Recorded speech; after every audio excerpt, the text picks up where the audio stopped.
we able to stand up straight and in balance? Is our inner balance related to our outer? And has becoming a master at something anything to do with finding your balance? Let's take a look. Hello and welcome to the Schmidt Zone. I'm Mathew Schmidt. I love the sense of balance.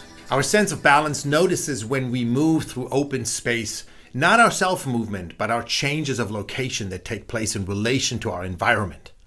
Balance also makes it possible that we can stand upright and just keep our balance in three-dimensional space, between right, left, front, and back, but also between up and down. Freestanding, perfectly balanced. Balance can only be kept in a gravitational field. We can't keep our balance floating in space. So the fact that we have this perfectly calibrated gravitational force field, the force of attraction, here on Earth is mind-blowing. We are grounded on the one hand, but are also free and upright and light to go about our business. For me, this is one of the great wonders of creation. We take these things for granted. I marvel at these amazing facts. The relationship between your balance and Earth's gravitational force is also very personal and gives us a constant but hardly noticeable feeling of certainty and security in life. Balance never is. It has to be found, and we continuously have to come into balance, especially the upright posture of our head. And we do that spatial orientation completely involuntarily with the help of reflexes controlled by the structures of the vestibular organ located in our inner ear. This ability to stand and walk upright in sovereign balance is one of the finest human privileges and takes many years of practice. But it is also this sense that gives us the very unpleasant sensation of acceleration in a fast car, an elevator, plane, or on a very certain rides in amusement parks. Now, the worst disruption of balance I've endured in my life was the Disneyland revolving tunnel ride. The revolving walls instantly robbed me of any spatial orientation. While that is the whole point, I was experiencing dangerous levels of dizziness and nausea. And after emerging from the ride, I had a long-lasting sickness in my gut.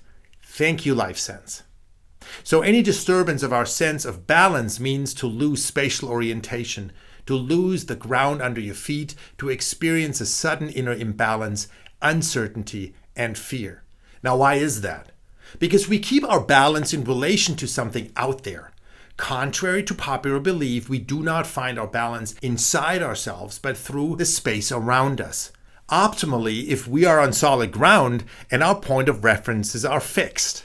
Now, on rocky water, we must lock onto the horizon as a stable point of reference. Otherwise, our sense of balance fails us immediately, and the life sense will be sending us warning pains in form of seasickness. Now, compared to animals who live in the horizontal field, we human beings stand upright in a vertical plane. If we were to draw a line through the inner ear where the sense of balance is located, we would hit every joint system we have from jaw to ankles. We would have to draw a straight vertical line. We can call this the eye line or ego line, where physical as well as emotional forces are in a state of equilibrium. Now, standing in balance between zenith and nadir has been celebrated by many ancient and indigenous cultures as the physical expression of our omnipresent spiritual self, our ego or I. And with the organ of balance, we humans experience our I. So it is no surprise that we are most awake or present when we stand straight or sit straight. The command attention seems to express that perfectly. As soon as we lean against the wall, slouch, or curl up on a couch, our eye dulls down, eventually retreats fully when we fall asleep in the horizontal plane, opposite position of the wakened self, the I. Obviously, the external sense of balance has a direct connection to our inner balance. Both actually influence each other. This connection can be used when doing any kind of balancing exercises, like a balance bar or juggling or rocking, in order to calm an acute inner imbalance. Rocking movements can have a calming or harmonizing effect, especially for children, and lulling babies to sleep. So balancing out two polarities is also one of the tasks of the sense of balance. Mathematics, our mathematical comprehension, is always based on coming into balance, which is represented by the equal sign. So the sense of balance is considered the patron sense of mathematics. So how do we keep our balance? We're not doing it from within. Now we orient ourselves far out in space. We're searching for the horizon. We do it from without. From where I stand, I scan the environment. My I or self expands and fills out the entire space around me. And through that acquired space, so to speak, I hold on to my balance. It does that indoors, of course, but when we step outside, it expands all the way to the sky, to the stars. It fills out the whole universe to keep us in balance. This is a truly phenomenal process which happens without much of our knowledge. Now you might say, come on, this is all nonsense. The sense of balance is accomplished by the inner ear, by the cochlea, and the three fluid-filled semicircular canals of the vestibular system. But look what happens when our I, our ego, cannot fill out a space. We all know what it feels like when we walk alongside an edge of a canyon towards a summit, or climb a tower and suddenly look down and feel like being sucked into the abyss below. We literally get weak knees and often have to hold on to something. We cannot fill that space, and we immediately lose our balance, a condition we call acrophobia or fear of heights. Now, and look at the sensations that we have when we step out of a very small, confining space. We have that feeling of expansion and freedom. Our I feels liberated in space. Equally, we have a strong feeling of anxious discomfort when we must remain in a tight space. When the ceilings and walls close in around us, we feel claustrophobic, which can cause panic and ultimately an uncontrollable desire to escape and restore balance in our spatial universe. But let's look at the interconnection and relationship between our activity to fill that space and space itself. So we continuously find our balance by filling out the expanse of that space. Then what is that great space? What is that common air and light-filled space that we all have access to?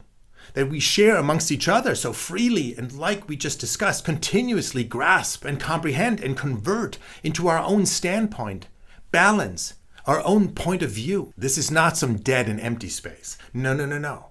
It is boundless living knowledge and wisdom. It is filled with the great living nature in all its elements.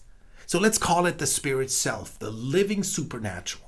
So by conquering this outer space, we balance ourselves and we believe the space to be spirit. How does the spirit affect us? How do we acquire the spirit in respect to the sense of balance? We all have our own individual biography. To be human is to have your own biography. And part of that is to have your own field of interests. So when we study something, when we learn something new, we first imitate and copy and repeat each concept, idea, and words and stuff like we do with everything. We literally hang on the lips of our mentors. Only slowly do we conquer that common space of knowledge and wisdom and make it our own. And then after many years of studying and practicing, when we have worked it through, when we own it, when we have mastered, let's say, medicine or law, acting or architecture, and we feel at home balanced in that field, we have done so out of this large supernatural space, the spirit self. We basically learn to find and keep our balance and find our inner standpoint, just as we have once struggled as children to find our outer. And only when something has entirely become our own can it truly be passed on to others. That common space again. It might sound paradoxical, but something that has become very personal is also valid for someone else. General knowledge is boring.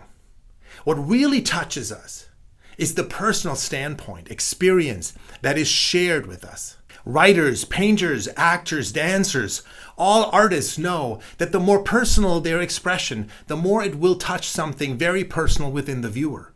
A riveting story, an emotional performance, a wise poem, or a well-designed cathedral can leave everlasting impression on our souls and history. Only what we have really made our own, we can really pass on to others. That's how we come into contact with each other. When I maintain my balance, not only do I experience myself as real, but also someone else. I have a standpoint, but I don't remain within myself. We are still connected with each other in common space, the spirit. Now, we owe this to the sense of balance. Feeling balance is a positive feeling of well-being. This is true not only for our physical balance, but also for our inner life, our soul, and our spirit. So keep it balanced. So thanks for watching. Check out all the other cool content on the Schmidt Zone and N2K.world, and please share and let me know your thoughts. Don't forget to subscribe. I will see you next time when we talk about the sense of smell.